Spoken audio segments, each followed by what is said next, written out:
ये दिलवा धक धक करे, कमरिया लप लप करे, ये दिलवा धक धक करे।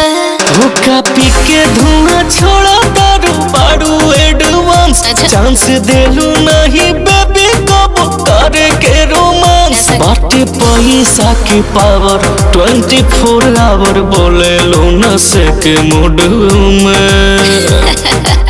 वो तो है। रहेलू रानी का? रहेलू रानी, बोलो। रहेलू रानी एटीट्यूड में सारी रात, रहेलू रानी एटीट्यूड में, हाँ एटीट्यूड में। तो क्या हुआ?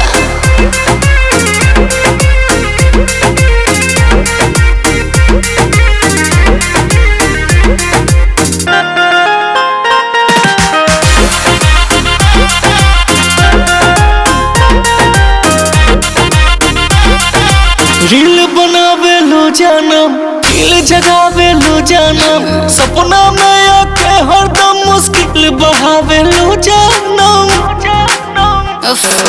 रील बनावे लो जानम, दिल जगावे लो जानम, सपना में आके हरदम मुश्किल बढ़ावे लो जानम। अपना हद में रहा बाबू, कद में रहा तनी फील गुड में। अरे तो सुना, रहेलू रानी, रहेलू रानी, रहेलू रानी एटीट्यूड में सारी रात, रहेलू रानी एटीट्यूड में, एटीट्यूड में।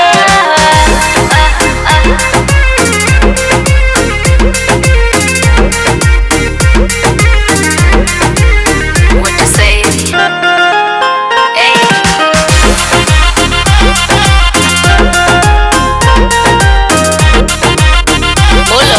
नजर नजर से लड़ जाला, देखते बीपी बढ़ जाला, असर न होला तोहरा हमके एक पैक में चढ़ जाला। यही तो बात है पागल। नजर नजर से लड़ जाला, देखते बीपी बढ़ जाला, असर न होला तोहरा हमके एक पैक में चढ़ जाला।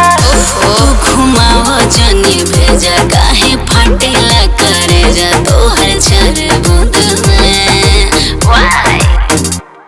रहेलू रानी, रहेलू रानी, सही समझे। रहेलू रानी एटीट्यूड में सारी रात, रहेलू रानी एटीट्यूड में, एटीट्यूड में। ये तो मुझे पता है, कुछ नया बता। क्या समझती हो अपने आप को?